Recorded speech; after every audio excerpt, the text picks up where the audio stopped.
and welcome to Winning at the Game of Life, Real Strategies, Real Results. I'm your host, Kate Crow, and today we are talking with Samantha Buckley.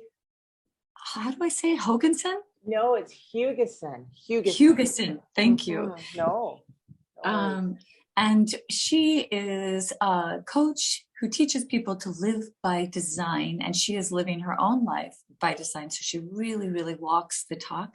And I'm looking forward to having her join us and talking about what does winning mean and how does that relate to success. And so we'll jump right in. Hello, Samantha. Hi, thank you so much for spending time with me this morning. I appreciate it, Kate. I'm really looking forward to it. I know you've been helping your clients to design their lives. And so I thought we'd just start with, how does somebody go from living a life of default right to one of design? So let's talk about that. Yeah. So I wrote a book on this, by the way. I have an Amazon international best-selling book, and it's called Unstuck Yourself, the guide to designing a life you love. And it's a guide. And that's the thing, is that I find that we get some brilliant talks. We hear brilliance. We go, oh, that's good. But we need to apply it. Yeah. And that might be my background. As I speak out loud, I think it's my background in training that does that. The job of a trainer is to transfer knowledge, is to change someone. And so the transition into coaching seems pretty natural. And life design, we all live our lives. We have really two choices. It's by default, life happens, and we just get carried along with it. And often we may have the thoughts of, this happened to me, this is happening to me, oh, this happened. And that's life by default. You wake up in the morning, you go, I gotta go to work, I gotta pay the bills, I gotta feed the kids, I gotta, and it's not of joy. So what if you were to design and do work that you love? What if you were to live in a place that you love to live? What if you were to have a mindset of joy and prosperity and happiness and abundance and connection? I mean, that's just such a cooler way of being. But it starts with the word I just used. The word is decide. Yes. Yeah. And usually by the time someone decides, sometimes it's a nudge, a little discontentment. And sometimes that they're clobbered over the head and it's just, I'm fed up. I'm tired of this. There's got to be more. Yep. I can relate to both of those instances happening in my life, right? Where, the whisper becomes the roar, as it were, yes. and sort of instigating change. And then there's the other type, which, the universe just goes bonk.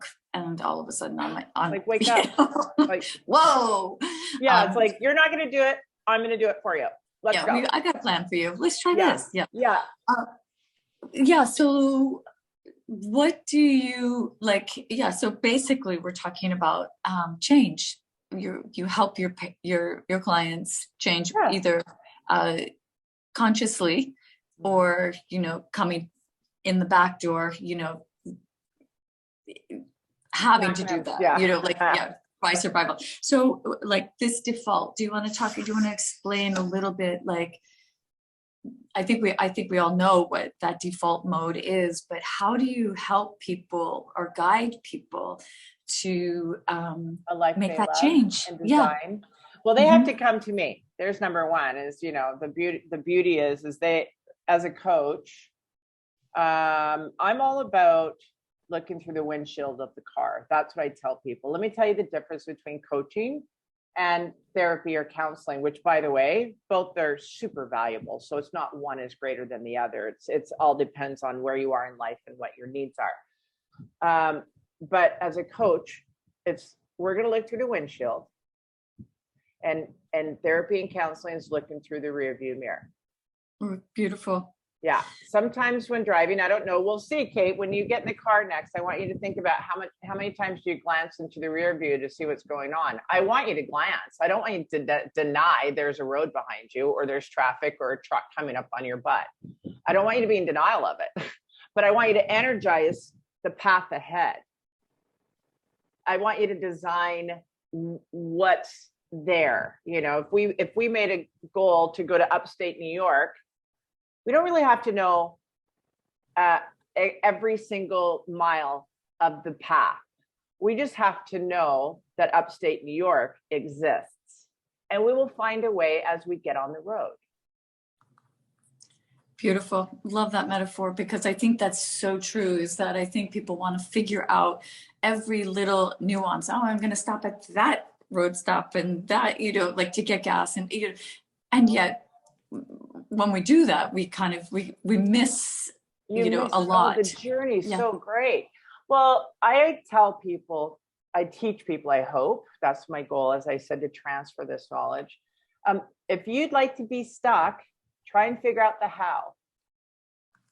Mm-hmm. How would I do that? Because really it's at a loss. Our energy typically, when we're like, well, how would I do that, is at a loss. If we were to say, okay, what I would love is, we can do it something simple that everybody I have ever encountered has something to do around money. So let's just pick an easy topic like money. And so, well, I could say, well, how could I make $100,000 this year?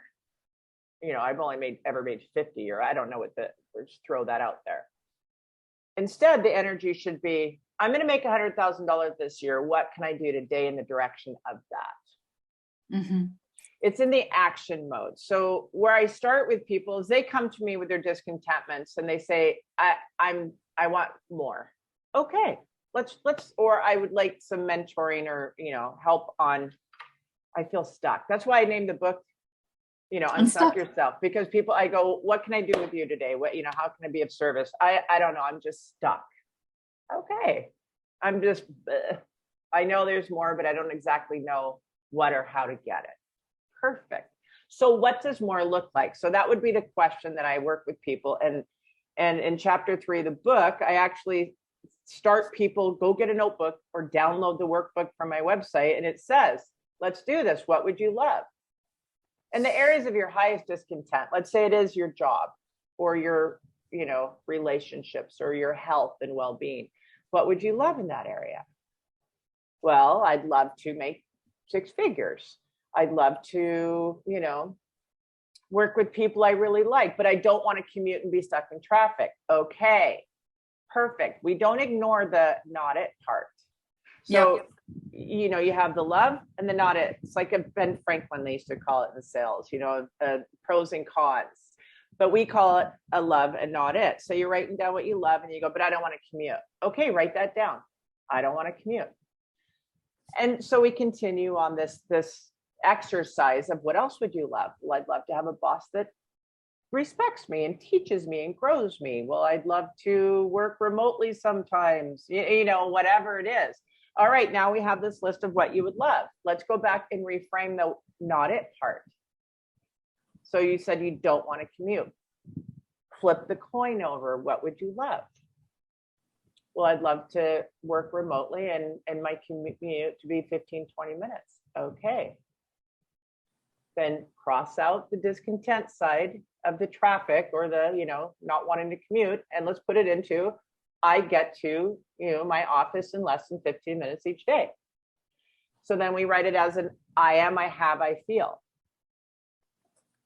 So we bring it in. We bring it into existence.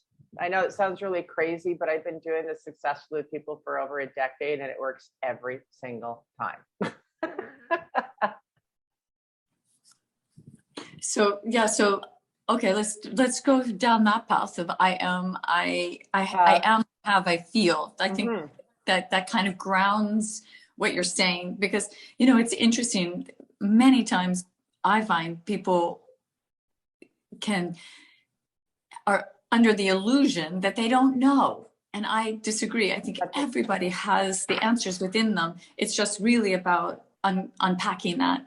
And the reasons we can say we don't know are many, but let's just put it under one umbrella called fear. And that fear wears many masks, in my opinion, of whether that looks like fear of failure or, I know for myself, when I'm confronted with needing to do something, you and I were talking earlier about technology.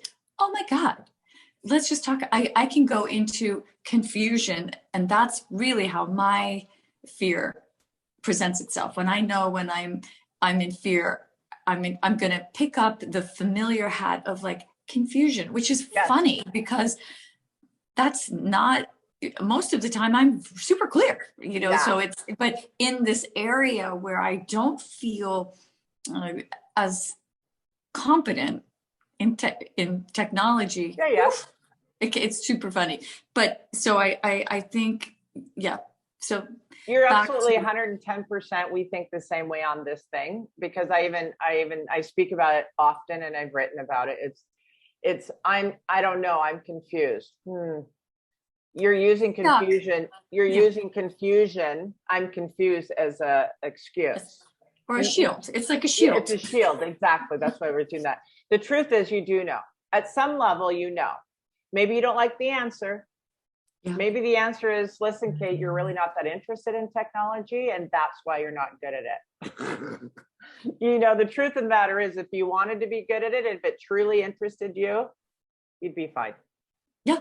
But welcome to adulthood. We get to choose what we want to be interested in and what we want to spend our time with. And, I don't want to do accounting, so I hire a bookkeeper and a CPA.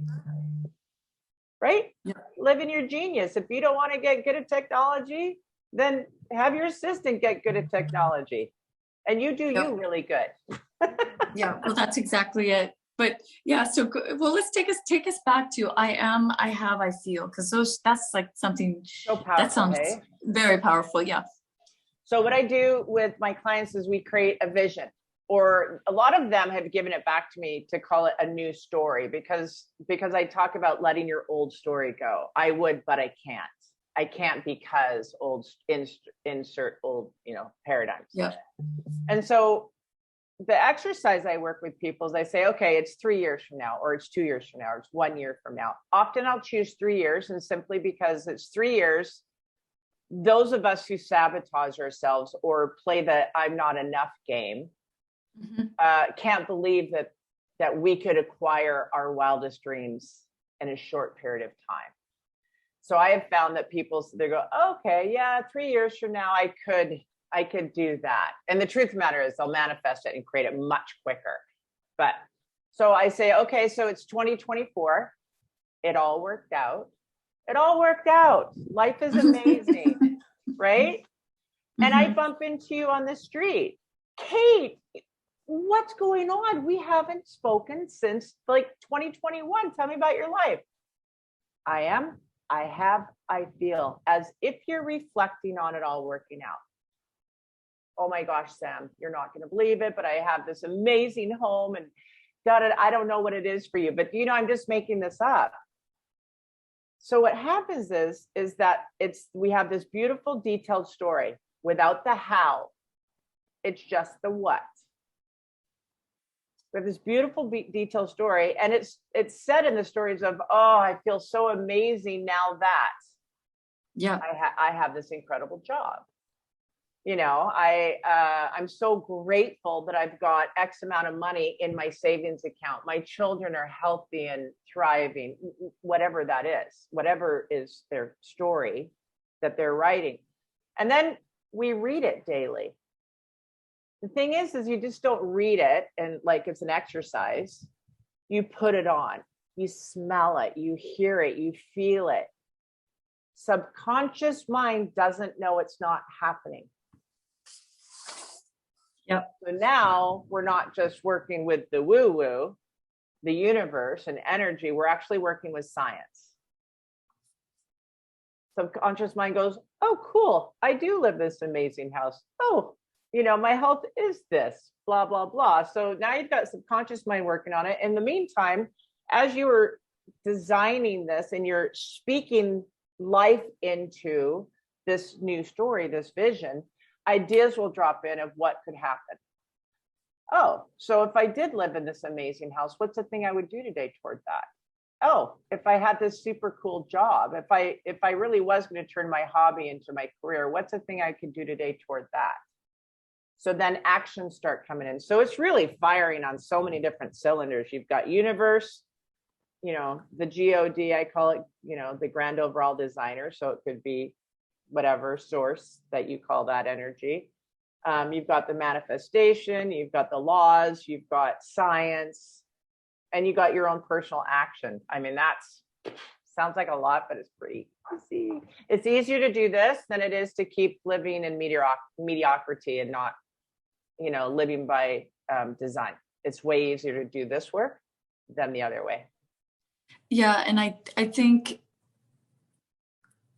people forget that. It's like, so if you were really, really going to add up all the years, and I hate to say it, but it's years probably, where you're in complaint or your fears are driving you and driving that train, and you've been like, I think you're absolutely right that it is a shortcut, and it is, it is easier to live by design, but it's a new vocabulary, which I do think people are beginning to come into and understand that, why should we be living in a locked in, fixed way that leads to complaint, as opposed to how can we create? I mean, Gandhi said it, be the change you want to see in the world, but how do you actually do that? And I just think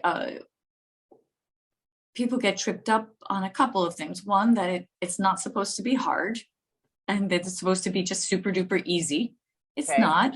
Or vice versa. What? Or vice versa. So it's not supposed to be easy. It's their paradigms is no, it's supposed to be really hard. I have to suffer. Right, exactly. Yeah. So but I think, and thank you for pointing that out, because that is a really good point, is when something is hard, is it, like if you're like, use the metaphor, and so climbing a mountain, like there are times when you're climbing that mountain where you probably are like, why am I doing this? This is silly. But once you get to the top, you have that incredible vista. You feel the adrenaline of like having pushed your body, and the satisfaction of all of that. And I think that's the part of, yes, if it's super duper difficult and challenging, there's a question there. But I do think that oftentimes I just wanted to re-highlight that point, which is it's often easier to stretch out of mediocrity than it is to stay in it. Absolutely. It's you can apply that to almost anything. We could go spend our hour at the gym, or we can spend 9 hours, every time we walk by the mirror, go to put something on, complaining and criticizing ourselves because, whatever. Yeah. So, and yeah, it's, the thing is there's so much more reward that comes with this kind of work, and it actually comes quite fast. Yeah. Our paradigms, our programming, our parent story. I think another thing that we need to recognize is this mind? Is this thought mind? Is this belief mind? My belief about money. And again, we circle back to money simply because it's something that there's a lot of energy around. People not deserving it. Oh, money doesn't grow on trees. Oh, money is the root of all evil. Oh, really? Because if you change your mindset about it, the more you have, the more you can give. So why don't we put away it, the root of all evil? Money is the root of all evil. No. The love of money is what that says. In other words, if you put money in front of everything else.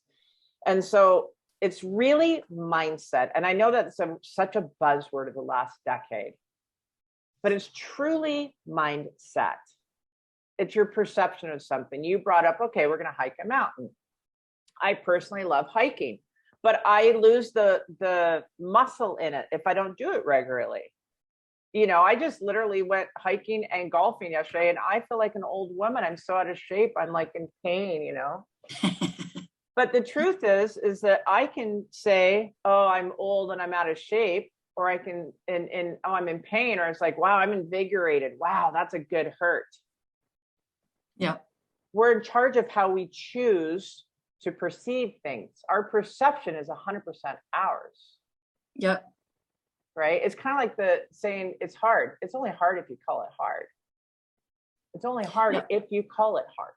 Yeah, absolutely agree. And I think a great tip on that would be to focus on what's on the other side of what you're verbally maybe saying hard. Like, cleaning the bathroom may not be the funnest thing that you're doing in the world, but if you're focusing on, ooh, I'm going to get into this beautiful clean tub and it's going to be all mine, or, just the sparkle of everything, that then is so. And I think this is a metaphoric way of saying focus on the outcome and the feeling state, as you said, in the envisioning or in the, I am, have, feel, like that vision or the new story writing.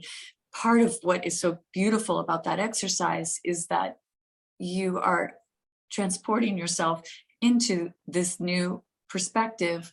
And if you can keep that in the forefront of your mind, it becomes such a great destination, but I think we're also talking about how to mitigate the experiences that, might not be so joyous, but in the end of the, and I think any hardship that a person has gone through, when you really, really, really look back and you change your perspective on it, like, what wisdom did I pull out of this? How did it positively change my life? Most people will say after a certain period of time and reflection, oh, I did a left turn there and it wasn't easy. I got a little lost in the maze, but in the end, there was a lot to be, a lot of rewards reaped out of that. So I think there's that place too, right? Well, and what a great tool that is to always have in your tool chest. My husband and I are going through some transactional stuff with real estate and blah, blah, blah. And it's just not happening when I want it to happen, right? We're kind of like, I want what I want when I want it. Welcome to human beings. And guess what? We're grown-ups and we had a conversation about it. It's like, you know what? I'm just going to trust that we're going to do everything on our side of the street. You know what I mean? Not really street, but in our power. And I'm going to trust that it's working out exactly as it's supposed to. And even if it's not on our schedule, there's a reason for it. As long as we're doing our deal. And so, I mean, how many times can we look back at something that was less than,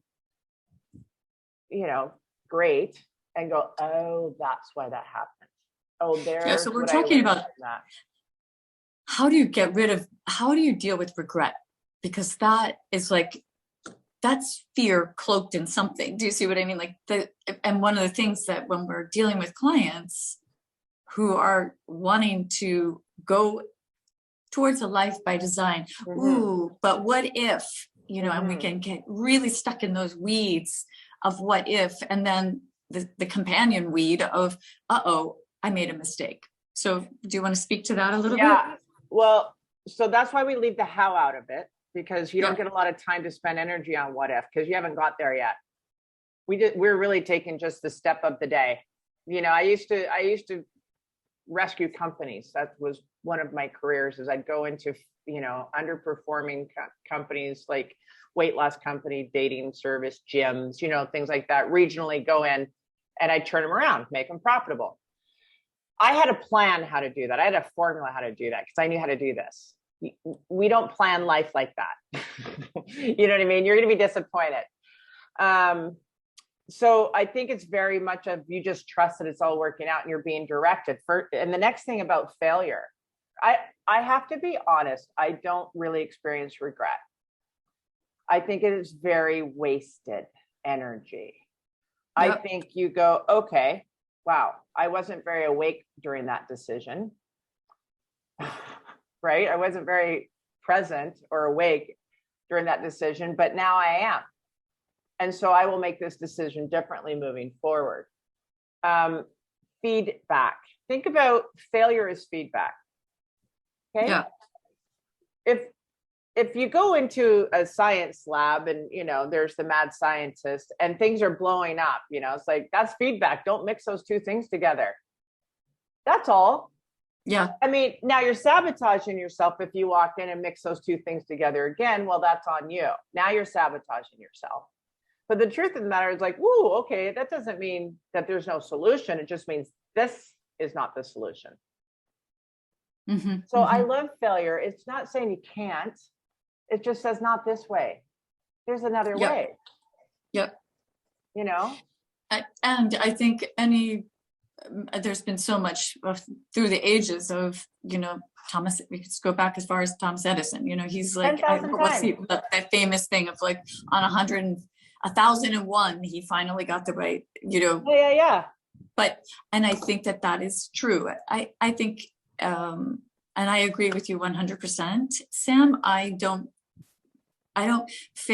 believe in regret either. I think regret is a place where you haven't quite mined for the gold yet. Like it hasn't been revealed yet. And that can be, that's true too. Something can happen and the real, like what the gifts of that may not be completely revealed unless you're willing to look at it. Amen.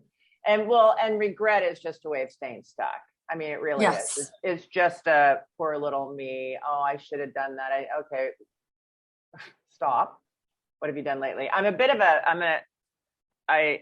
my business card actually says, coach and ass kicker extraordinaire, because I just don't want to sit there and let people play the poor little me victim game. Go talk to somebody who wants to energize your story. I want to energize what you're designing. I want to energize your possibilities. I'm your partner in believing. I have spent thousands of hours with people and I know the beauty in this and I see lives transformed and we all have it in us. Every single one of us is capable of it. Right? Yeah. So it's just put down the little games, put down the little saboteur. Sometimes the saboteur is a real punch, not just a flick, but it's like, okay, that used to be my story, but now I am, it's the draw line in the sand. Yeah. Well, I think what you're saying is every single individual has the possibility of winning at the game of life. As long as they choose and decide to live a life of design. Versus not, because if you're not, you're in the flow of of default and old stories, as you pointed out in our discussion here. Like, and some of those belief systems that you're believing might not even be your own. They could be coming from way past the lineage or from your culture, and they might not actually be applying to you, but actually holding you in a box of stuckness. Right. That if you were to like lift yourself up and look over the side, you see is like only a construction. It's not, it doesn't have to be. So, and I agree with you on just completely on that one. Yay. And I think that, the other thing that we've really wanted to bring out in our discussion is like, you have a choice about the fears. Like, do you want to, let them ignite you? I loved what you said of like, how do you take on those lists of things that you don't want? How can you turn them around so they become stepping stones? Oh, I don't want to, I don't want to commute an hour a day. Okay, great. Like, what's the solution to that? Yeah. Mm-hmm. Yeah. It's really, it's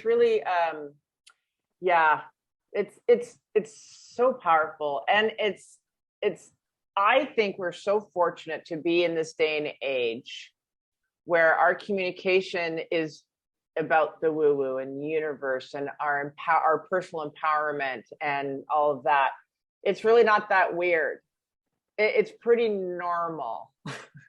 and so my version of success could be very different than your version of success. It is, I'm sure. I mean, not, I Yeah. don't know No, sure if but that's true, but I mean, it's individually defined, I think and is I think that people need to be okay with whatever makes them happy is right. enough. Yep. Is enough. You know, for instance, big turnaround in my last 20 years is time freedom. Time freedom is a measure of success to me. How much time freedom do I have to go and do and be? It's more important. In my 30s, it was, you know, the company, climbing the company ladder, and you know, in my 20s and 30s. In the 30s, it was acquiring staff, right? At any cost. It's like, I got to get the house, I got to get the nice car, I got to get this, I got to, you know, and come to my 40s, I'm like, I think I'd like to not work that hard, and I think I'd like to be more present parent and wife. Okay, so now I need to prepare for the next stage. So what does success look like is not what my brother or my mom or my best friend or the neighbors think success looks like. And far too many people are trying to please everybody else. My Instagram post for this week is one of those posts. It's just like, do you do you. Yeah. And I think that, you know, it is something that I think has been a benefit out of the pandemic, is that I think, and one of the reasons why, you know, we designed this interview series is because things are changing. And I think that old winning at all costs, or winning, you know, like you said, in your 30s, that more corporate, I want to like amass things, was really true then. And I love your description of like, well, just me in my life, it's changed up. And I think the pandemic has actually woken a lot of us up to say, okay, what do I want? What does make me happy? What makes me feel fulfilled? So I think that and the permission, you know, for me, I think the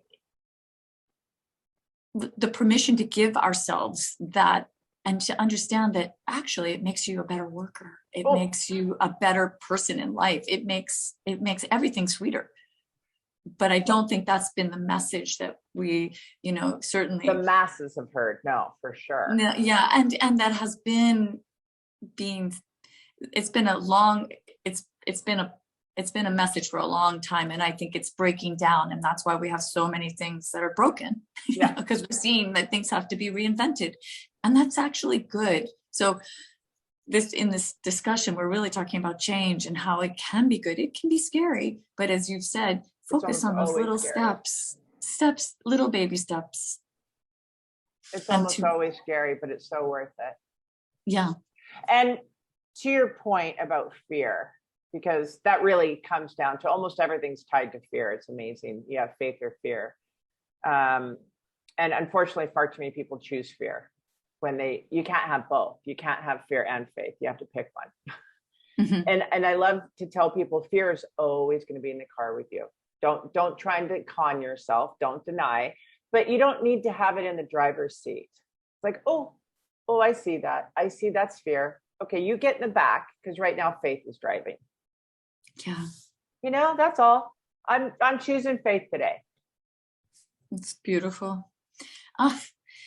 Thank you so much, Samantha. So fabulous to talk to you. And that's such a great way to end, which is like, have faith be your driver, not fear. It's just brilliant. And I think if it's so much tied into the incredible work you do in the world around with your clients and helping people to choose faith in their own design. So thank you for all that you're doing to make this world a better place. Oh, thank you so much for your time and spending time with me today. And I hope we can talk again soon. Oh, we can. And everything you need to know about how to get in touch with Sam is below. And thank you again for the gift of your time.